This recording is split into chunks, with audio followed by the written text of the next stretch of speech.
Hello and welcome students. I am Ayush and in this video we will cover the chapter 9 The Bond of Love, which is from the Bihai book of class 9th English literature. Generally, most of the families have pets. It may be dog, cat, rabbit or a parrot. But यहाँ पर जो family है they had a bear. हाँ सही सुना, उनके पास एक भालू होता है and they named him Bruno. मगर हम ये चैप्टर पढ़ क्यों रहे हैं और ये चैप्टर हमें क्या सिखाना चाहता है?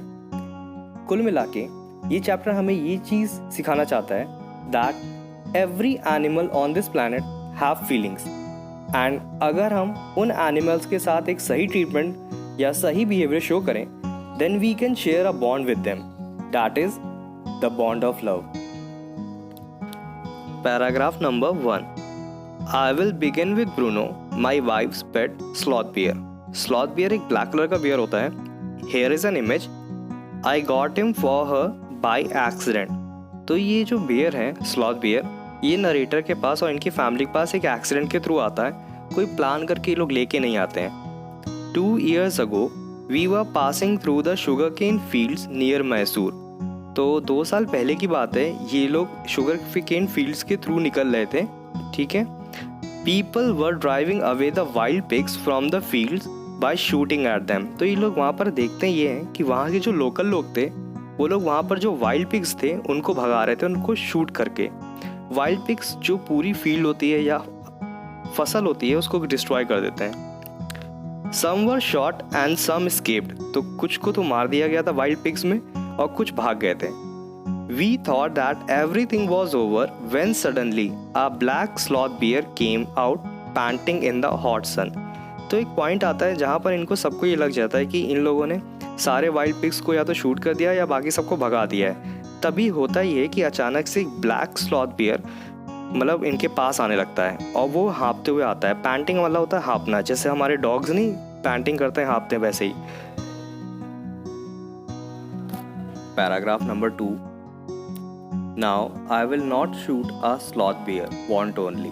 Want only का मतलब होता है कि कोई चीज़ तुम चाहते हो तो वो कर दिया. But unfortunately for the poor beast, one of my companions did not feel the way about it. Companion का मतलब दोस्त. And promptly shot the bear on the spot. Promptly का मतलब जानबूझ के. तो वो बता रहे हैं कि वो किसी भी बियर को नहीं शूट करना चाहते हैं नरेटर, बट उनके जो फ्रेंड्स हैं, जो उनके कंपेनियन है, वो वैसा नहीं सोचते जैसे कि नरेटर की थिंकिंग है. और फाइनली वो जो उनका कंपेनियन था उसने उस बियर को शूट कर दिया. Paragraph number 3. As we watch the fallen animal we were surprised to see that the black fur on its back moved and left the prostate body. अब हुआ ये था कि जब एनिमल को उस बियर को शूट कर दिया गया था तब वो प्रोस्टेट पोजीशन में गिर गया था. प्रोस्टेट पोजीशन का मतलब पेट केबल, ओके, जिसमें पीठ ऊपर होती है और पेट नीचे. तो ये लोग इसलिए सरप्राइज ज़्यादा हो गए थे कि वो ये देखते हैं कि जो एनिमल जिसको शूट कर दिया गया वो तो पड़ा हुआ है, लेकिन उसकी जो बैक है, उसकी जो पीठ है, जो उसकी पीठ पे जो फर है, फर का मतलब जो स्किन है, सॉफ्ट स्किन और हेयर्स के साथ, वो मूव करने लगती है. Then we saw it was a baby bear that had been riding on its mother's back when the sudden shot had killed her. तब ये लोग रियलाइज़ करते हैं कि जो बियर जिसको अभी इन्होंने मारा है उसके पीठ पे एक बेबी बियर था जो मम्मी के पीठ पे राइड कर रहा था. जनरली बेबी बियर्स यही करते हैं, अपनी माँ की पीठ पे राइड किया करते हैं. जो ये सडन शॉट है ये रिप्रेजेंट कर रहा है कि जो गन शॉट उसको लगा जिससे उसकी डेथ हो गई. The little creature ran around its prostate parent making a pitiful noise. अब होता ये कि जो छोटा सा बच्चा था, बेबी बियर था, वो अपने पेरेंट के चारों तरफ चक्कर काटने लगता है. प्रोस्टेट पेरेंट मतलब कि उसकी माँ पेट केबल पड़ी हुई है और वो माँ के चारों तरफ चक्कर काट रहा है. मेकिंग अ पिटीफुल नॉइस मतलब बहुत ही दुख भरी आवाज़ निकाला था क्योंकि वो समझ चुका था कि उसकी मॉम की डेथ हो गई है. Para 4. I ran up to it to attempt a capture. तो यहाँ पर जो नरेटर है वो तुरंत दौड़ता है उस बेबी बियर के पीछे पीछे ताकि उसको पकड़ ले. कैप्चर मतलब पकड़ लेना.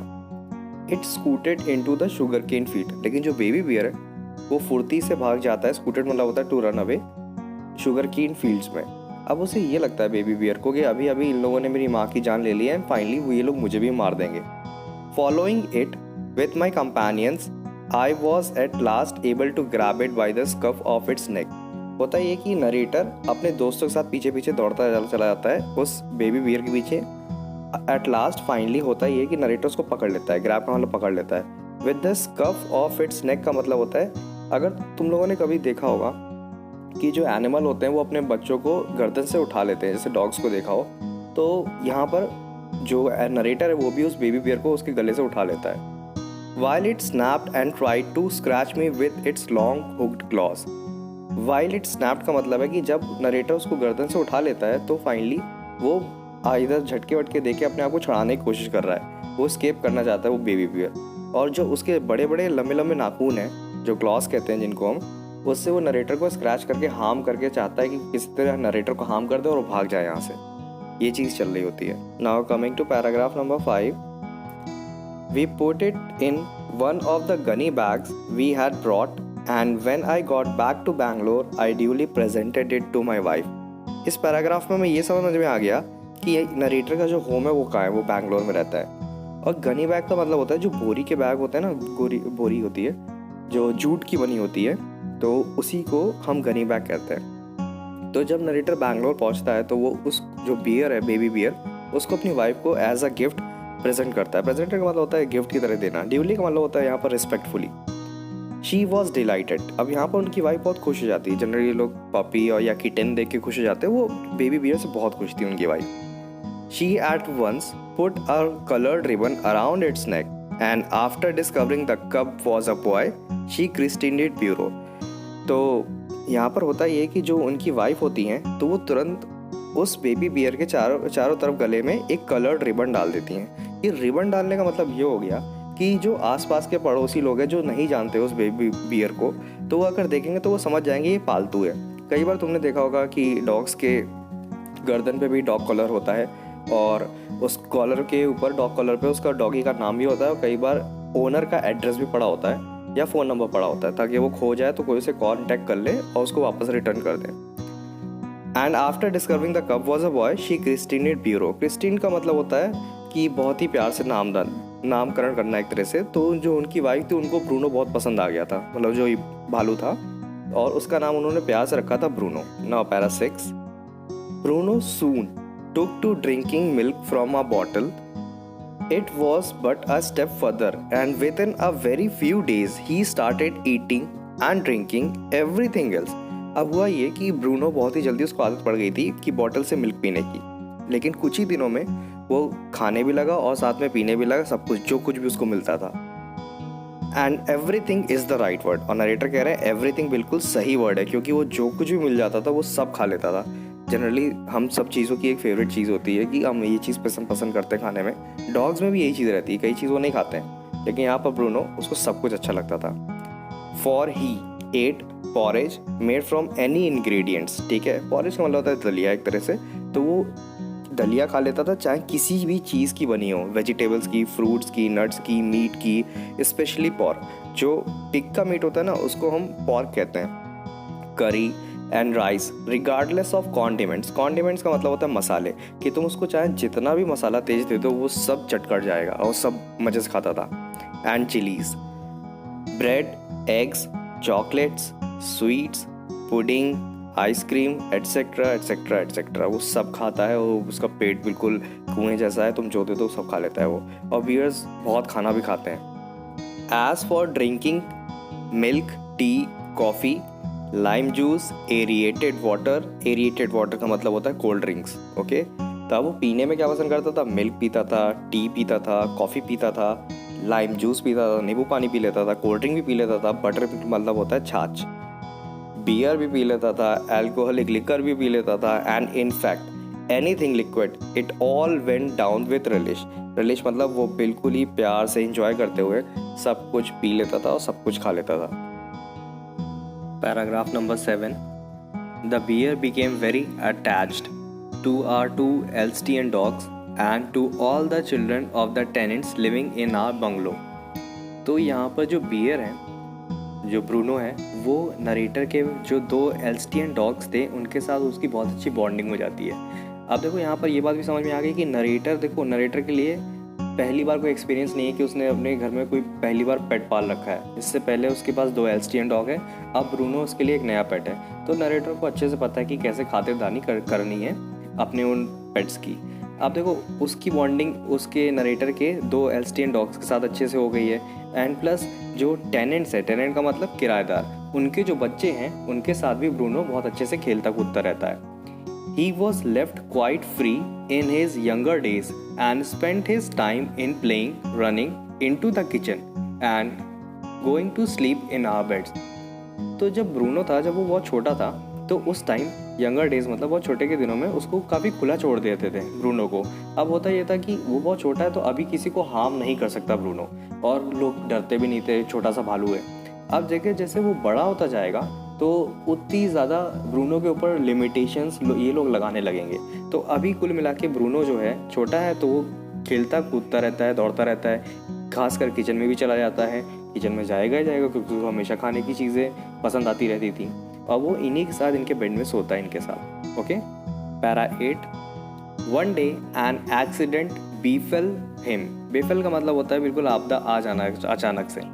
I put down poison barium carbonate to kill the rats and mice that had got into my library. तो यहाँ पर जो नरेटर हैं ओके, तो उन्होंने एक पॉइज़न है जिसका नाम बेरियम कार्बोनेट है, BaCO3, तो उन्होंने अपनी लाइब्रेरी में रैट्स को मारने के लिए रखा था। रैट्स बहुत ही नुकसान करते हैं, लाइब्रेरी में जो भी बुक्स होती हैं उनको कतर डालते हैं बिल्कुल। ओके, तो इसलिए उनको मारने के लिए यहाँ पर नरेटर ने बेरियम कार्बोनेट रखा है। Bruno entered the library as he often did. often का मतलब होता है किसी चीज़ का बार बार होना है, कई बार होना, तो कई बार ब्रूनो लाइब्रेरी में भी चला जाता था। and he ate some of the poison. Paralysis set in to the extent that he could not stand on his feet. तो होता ये, वो जब लाइब्रेरी में जाता है तो वहाँ पर उसने थोड़ा सा वो पॉइजन बेरियम कार्बोनेट खा लिया। अब उसको खाने के बाद ब्रूनो को हो गई पैरालिसिस। पैरालिसिस में होता ये है कि हम अपने जो बॉडी के पार्ट्स हैं, हैंड लेग्स वगैरह, इनको मूव नहीं कर पाते हैं। ठीक है, इसको हिंदी में कहते हैं फालिस मार जाना। तो यहाँ पर हुआ कि ब्रूनो को पैरालिसिस हो गई। अब वो इतनी ज़्यादा मतलब बढ़ गई थी, इतना एक्सटेंट उसका बढ़ गया था कि वो ब्रूनो खड़ा नहीं हो पा रहा था अपने पैरों पे। But he dragged himself on his stumps to my wife. Drag का मतलब होता है घसीटना। ओके, स्टम्प्स का मतलब जो ब्रूनो के आगे वाले पैर हैं, मतलब हाथ हैं जो ब्रूनो के, उनको स्टम्प्स बोला गया है। लेकिन किसी तरह ब्रूनो अपने आप को घसीट के खिसका के नरेटर की वाइफ के पास तक ले गया। Who called me, I guessed what had happened. तो यहाँ पर जो वाइफ थी नरेटर की, वो उन्होंने तुरंत बुलाया नरेटर को, और यहाँ पर नरेटर गेस कर लेता है कि ब्रूनो के साथ क्या हुआ है। पैरालिसिस है, इसका मतलब ब्रूनो ने पॉइजन खाया जो उसने लाइब्रेरी में रखा था। Off I rushed in the car to the vet's residents. Vets का मतलब होता है वेटनरी डॉक्टर, जो एनिमल्स के डॉक्टर होते हैं उनको वेट कहते हैं, शॉर्ट में वेट कहते हैं, वैसे उनको वेटनरी डॉक्टर कहते हैं। तो तुरंत ब्रूनो को कार में रखा जाता है। ओके, और उसको कार से ले जाया जाता है तुरंत वेट के रेजिडेंस मतलब जहाँ पर वो रहते हैं, vet doctor. A case of poisoning tame bear. Tame का मतलब होता है domesticated bear. Barium carbonate what to do. तो यहाँ पर मतलब कुल मिला के अनुमान लगाए जा रहे हैं, एजम्पशंस लगाए जा रहे हैं, अगर किसी ने बेरियम कार्बोनेट खा लिया है तो क्या करना है। पैरा 9। आउट केम हिज मेडिकल बुक्स।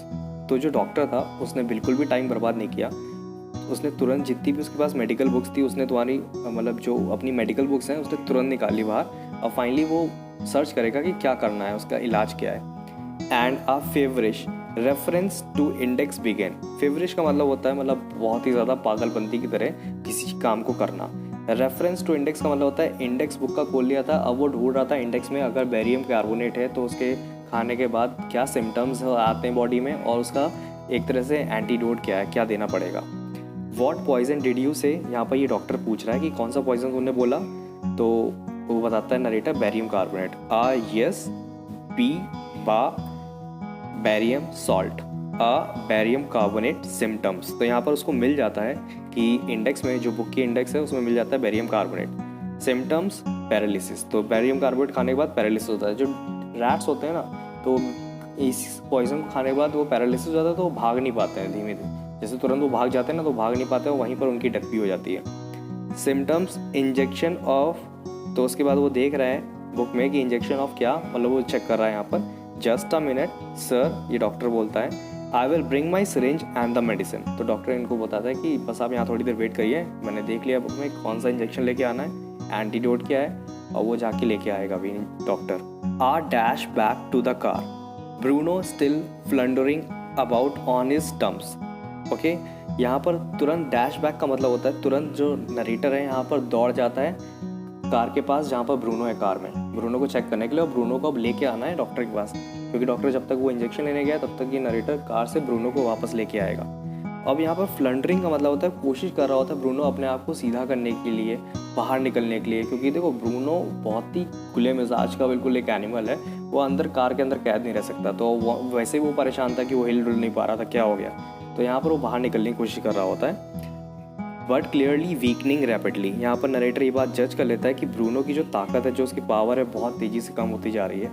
सम वॉमिटिंग, उसको उल्टी भी हुई है, heavy breathing, very heavy flanks and gasping mouth. Okay, तो होता ही है कि उसकी ब्रीथिंग जो हैवी होगी, मतलब बहुत ही लंबी लंबी सांस ले रहा है। हैवी फ्लैंक्स का मतलब होता है कि करवटें लेना, कि जब कभी तुम्हें एक साइड में सांस नहीं आती तो हम बार बार करवट लेते हैं बिस्तर पे। अगर कभी ये फीलिंग आई हो जब उल्टी होती है ना, उल्टी आने से पहले अजीब सा जो लगता है, सीधे लेटा नहीं जाता, वही चीज़ ब्रूनो के साथ हो रही थी। एंड गैस्पिंग माउथ, गैस्पिंग मतलब कि केवल नॉस्ट्रिल्स उसके लिए सफिशिएंट नहीं है कि वो पूरी एयर को इनटेक कर लें, वो अभी मुंह से भी एयर को इनटेक कर रहा है अंदर। पैरा 10, होल्ड हिम एवरीबडी, यहाँ पर ब्रूनो अंदर आ चुका है। Okay, in goes the hypodermic Bruno squeals. Hypodermic का मतलब होता है इंजेक्शन को हाइपोडर्मिक बोला गया है। ब्रूनो स्क्वील्स का मतलब जैसे इंजेक्शन आता है ब्रूनो चिल्ला देता है तुरंत। 10 cc, cc का मतलब होता है cubic centimetre of antidote enters his system. His system का मतलब यहाँ पर ब्रूनो की बॉडी में जो दवाई है, दवाई मतलब एंटीडोट है, जिसको जो बेरियम कार्बोनेट को काउंटर करेगी, वो उसके ब्रूनो के सिस्टम में जाती है जैसे इंजेक्शन लगाया जाता है। Without a drop being wasted, एक भी ड्रॉप दवाई का बर्बाद नहीं किया गया। 10 minutes लेटर, कंडीशन अनचेंज्ड, तो 10 मिनट तक वेट किया जाता है कि ये एंटीडोट काम करना स्टार्ट हुई कि नहीं हुई। ब्रूनो जो अभी बहुत ज़्यादा जिसकी हालत ख़राब हो रही थी, क्या उसकी हालत अब बेटर हो रही कि नहीं हो रही है। अनदर 10 cc इंजेक्टेड, तो देखते हैं कि 10 मिनट में कोई मतलब एक तरह से रिजल्ट्स नहीं शो हो रहे होते हैं, तो जो अगले 10 cc हैं दूसरी दवा निकाल के मतलब वही दोबारा इंजेक्ट की जाती दवा। 10 minutes later, breathing less stertorous, Bruno can move his arms and legs a little although he cannot stand yet। तो 10 मिनट बाद देखते क्या है इंजेक्शन को इंजेक्ट करने के बाद जो एंटीडोट थी कि जो ब्रीदिंग है वो अब कम स्टटरस हो चुकी है। स्टटरस का मतलब होता है जब हम बहुत ज़ोर ज़ोर से सांस लेते हैं, खराटे जैसे बिल्कुल, और उससे आवाज़ आए। ओके, अब वो तो एनिमल है, वो बहुत ज़ोर से सांस ले रहा था क्योंकि उसे वैसे ही पैरालिसिस था और उसे एक तरह से उसका जी मिचला रहा था। 30 minutes लेटर, आधे घंटे बाद, Bruno gets up and has a great feat. Great feat का मतलब बहुत बढ़िया ढंग से उसने दबा के खाना खाया। उसके बाद ही looks at us disdainfully as much as to say what's barium carbonate to a big black bear like me. तो उसके बाद खाना खाने के बाद वो इन लोगों को देखता है, नरेटर को और नरेटर की वाइफ को, डिसडेनफुली। डिसडेनफुली का मतलब होता है कि ऐसे दिखाना कि मैं बहुत सुपीरियर हूँ। तो वो दिखाता है कि मेरा कोई कुछ नहीं बिगाड़ सकता, कोई बेरियम कार्बोनेट जैसा पॉइजन भी मेरा कुछ नहीं कर पाया। ठीक है, Bruno is still eating. Still eating का मतलब अब भी वो खा रहा है और दबा के खा रहा है, उसे पेट भर गया हो तब भी वो खाता रहता है। Now paragraph number 11, another time he found nearly 1 gallon of old engine oil which I had drained from the swamp of a stud breaker and was keeping as a weapon against the inroads of termites।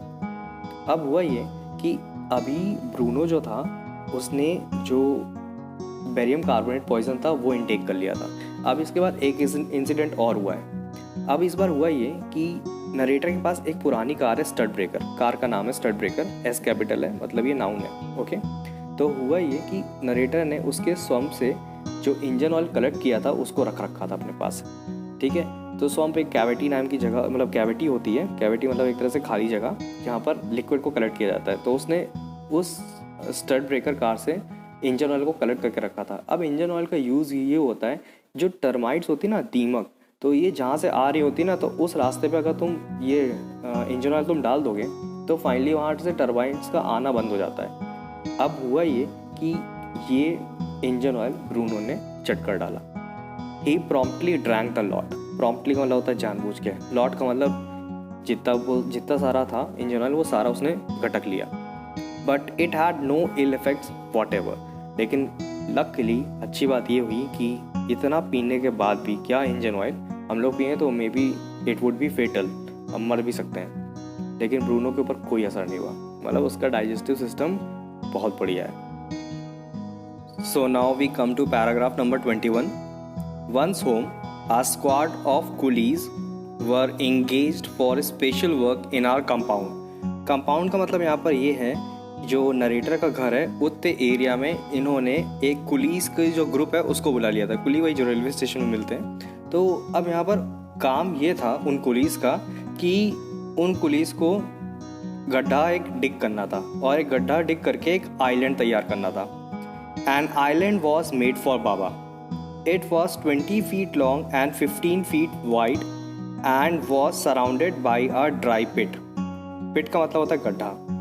और moat 6 feet wide and 7 feet deep। ठीक है, मोट का मतलब ये होता है कि एक गहरा गड्ढा, ठीक है, और यहाँ पर जो है वो 6 feet वाइड है मतलब चौड़ा है, और 7 feet डीप है। मतलब ये समझ लो कि एक 6 फुट का अगर कोई पर्सन है वो भी मतलब एक तरह से अगर उसमें पानी भरा होगा तो डूब जाएगा। अब इस आइलैंड का पर्पस क्या है? इन लोगों ने प्लान ये कर रखा है कि जो आइलैंड होगा वो ऐसे स्क्वायर शेप में होगा और उसके चारों तरफ इन लोगों ने ऐसे करके एक डिग मतलब एक तरह से गड्ढा बना रखा है, ठीक है, पिट बना रखी है। अब ये जितनी जो ये पिट है, ये वाला जो एरिया है पिट का, ये पिट में पूरी मतलब एक तरह से मिट्टी निकाल रखी है। अब किसी को अगर जाना है तो यहाँ ब्रूनो तक, जो बीच में ब्रूनो है यहाँ पर पहुँच नहीं सकता है। अब ये भी होगा जो टेनेंट्स हैं इनके, तो उनके जो बच्चे हैं वो ऐसे ब्रूनो के पास नहीं जा पाएंगे। अब जो सबसे बड़ा डर था कि ब्रूनो किसी पे अटैक ना कर दे, तो ये पॉसिबिलिटी ही ख़त्म हो जाती है। A wooden box that once housed falls was brought and put on the island for Baba to sleep in at night. तो एक वुडन बॉक्स था इनके पास जिसमें फॉल्स रहते थे। फॉल्स एक बर्ड होती हैं जिनको हम लोग केवल इसलिए पालते हैं ताकि जो वो एग्स को ले करेंगे उन एग्स का हम यूज़ कर पाएँ। तो उन फॉल्स के लिए एक हाउस था, ठीक है, जहाँ पर वो रहती थी। तो वो बॉक्स उठा के उस आइलैंड पर रख दिया गया है बाबा के लिए। अब बाबा उसमें सोएगा। Straw was placed inside to keep him warm and his baby the gnarled stump along with his gun the piece of bamboo. तो उसकी एक गन थी जो स्टिक थी, ठीक है, और उसका जो बेबी था जो स्टम्प थी, स्टम्प वाला मोटे सा लकड़ी का टुकड़ा, वो भी उसके साथ रख दी जाती है। The piece of bamboo both of which had been sentimentally preserved since he had been sent away to the zoo. तो यहाँ पर जो उसकी बाबा की जो गन है और जो बाबा का बेबी है, बेबी वही लकड़ी का टुकड़ा, तो उसको इन लोगों ने सेंटिमेंटली प्रिजर्व करके रखा था। सेंटिमेंटली वाला होता है इमोशनली, किसी से तुम्हारा इमोशनल बॉन्ड बनाओ। तो बाबा चला गया था जू, तो बाबा की याद में इन लोगों ने ये चीज़ें संभाल के रखी थी। Since he had been sent away to the zoo were put back for him to play. अब जैसे बाबा वापस आ गया तो उसका जो बेबी है बाबा का और जो गन है वो बाबा को वापस दे दी गई है, अब ताकि उस आइलैंड पर बाबा अकेला रहेगा तो उसमें खेलता रहे। अभी वो आइलैंड की खास बात है वो इनके घर के अंदर है। इनका घर काफ़ी बड़ा है इसका मतलब, तो इनके घर के अंदर ही है। तो वहाँ पर जो नरेटर की वाइफ है वो आराम से जा सकती है उस आइलैंड पे। Paragraph now 22। In a few days the coolies hoisted the cage on to the island and Baba was released.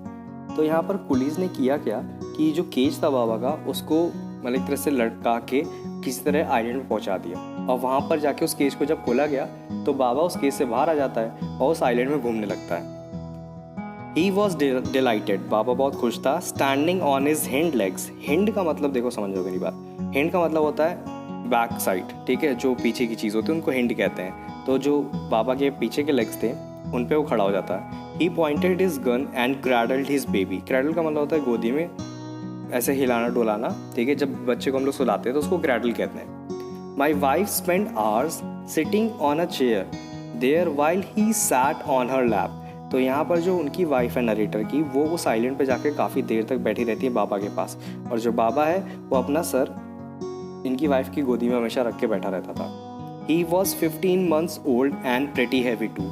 तो बाबा 15 महीने का हो चुका है लेकिन अब वो काफ़ी बड़ा है तो काफ़ी हैवी है। Paragraph number 22 continued. The way my wife reaches the island and leaves it is interesting. तो जिस हिसाब से इनकी जो वाइफ है वो उस आइलैंड पे जाती हैं और वापस आती हैं, ये बहुत ही एक इंटरेस्टिंग कहानी है। अब देखो सिंपल सी बात है कि आइलैंड जो है और उसके आइलैंड के साइड में जो डिच है, जो गड्ढा है, वो काफ़ी गहरा है। तो ऑब्वियसली अगर कोई गिर जाए तो उसका निकलना बहुत मुश्किल होगा वहाँ से। तो कैसे जाती हैं, कैसे आती हैं, वो अब समझेंगे हम। I have tied a rope to the overhanging branch of a mango tree with a loop at its end. अब नरेटर ने किया क्या है कि वहाँ पर एक मैंगो ट्री था। मैंगो ट्री पे नरेटर ने एक रस्सी बांध रखी है और रस्सी की लेंथ काफ़ी लंबी है वो, कि मतलब वो आराम से हैंग करती है, लटकी रहती है। अब रस्सी के एंड पे नरेटर ने क्या किया, एक लूप बांध रखा है। लूप का मतलब एक फंदा टाइप का। Putting one foot in the loop she kicks of with the other. तो नरेटर की वाइफ करती क्या है, उस लूप में अपना एक पैर रखती है और दूसरे पैर से झटका देती है, तो वो रस्सी के सहारे लटकते हुए, जैसे कार्टून्स में टार्जन नहीं था, वो लटकता हुआ चला जाता था एक पेड़ से दूसरे पेड़ पे। तो वो जब किक मारती हैं दूसरे पैर से, तो वो रस्सी के सहारे लटकते हुए उस आइलैंड पे पहुंच जाती हैं। The bridge to bridge the 6 foot gap that constitutes the width of the surrounding pit. ठीक है, to bridge the 6 foot gap का मतलब है कि जो गैप है 6 फुट का, आइलैंड और जो गड्ढा है, उसकी जो गड्ढा है वो 6 फुट है, काफ़ी ज़्यादा गैप है। तो इतने पूरे गैप को जो रस्सी है वो कवर करते हुए उस आइलैंड पे इनकी वाइफ पहुंचा देती है। The return journey is made the same way. Same way का मतलब जब वो उनकी वाइफ आइलैंड पे पहुंच जाती हैं तो वो करते क्या है, जो रस्सी का जो लूप है उसमें पैर को फंसाती हैं एंड दूसरे पैर से किक करती हैं। तो ये जो रस्सी का लूप है ये एक साइड से ऐसे ट्रैवल करते हुए दूसरे एंड पे पहुंच जाता है, तब वो आइलैंड छोड़ के दूसरे एंड पे आ जाती हैं। But who can say now that a sloth bear has no sense of affection. यहाँ पर सेंस ऑफ अफेक्शन का मतलब कौन कह सकता है कि एक स्लॉथ बियर के पास एक सेंस ऑफ अफेक्शन नहीं होता, मतलब कि एक अंडरस्टैंडिंग नहीं होती कि व्हाट इज़ लव और स्नेक की। नो मेमोरी, कि उसके पास कोई भी मेमोरी नहीं है। इट मीन्स कि उसकी याददाश्त नहीं है, कि वो हर चीज़ को, सब चीज़ को भूल जाएगा। And no individual characteristics. अब देखो ब्रूनो के पास भी इंडिविजुअल कैरेक्टरिस्टिक्स थे। इसका मतलब ये कि अगर तुम ब्रूनो को बोलोगे अटैक तो याद करो, तो वो अटैक कर देता था, ऐसे लोगों को मतलब धक्का मार देता था। और उसके पास एक गन थी और उसके पास एक बेबी था। ऑल्दो गन के नाम पे उसके पास कोई रियल गन नहीं थी, एक वो स्टिक थी, और बेबी के नाम पे कोई रियल का बेबी नहीं था, और उसके पास एक बस बैम्बू का एक स्टाफ था जिसको वो बेबी समझता था। ये ब्रूनो की इंडिविजुअल कैरेक्टरिस्टिक्स थे। और नो मेमोरी, क्योंकि यहाँ पर ऑथर जो नरेटर है और नरेटर के जो फ्रेंड्स थे उन्होंने ये बात सोची थी कि शायद इतने महीने बाद अगर नरेटर की वाइफ जू में देखने की जाएंगी ब्रूनो को तो शायद भूल गया हो, लेकिन यहाँ पर वो भूलता नहीं। इसका मतलब कि ब्रूनो के पास मेमोरी है। और सेंस ऑफ अफेक्शन का मतलब ब्रूनो को समझ में आता है कि उतने पूरे घर में नरेटर के जो चिल्ड्रेन हैं और नरेटर की जो वाइफ है, उन सब में सबसे ज़्यादा प्यार ब्रूनो को कौन करता है। तो ब्रूनो सबसे ज़्यादा अफेक्शन किसके लिए रखता था, नरेटर की वाइफ के लिए। वो उसको बिल्कुल अपनी मॉम की तरह ट्रीट करता था। तो ये थी पूरी इस चैप्टर की कहानी। कुल मिला के ये चैप्टर हमें ये समझाएगा कि जो एनिमल्स होते हैं उनके अंदर भी एक अंडरस्टैंडिंग होती है, एक सेंस ऑफ केयर होती है। वो चीज़ों को समझते हैं, परसीव करते हैं, सेम वे जैसे हम ह्यूमन बीइंग्स होते हैं।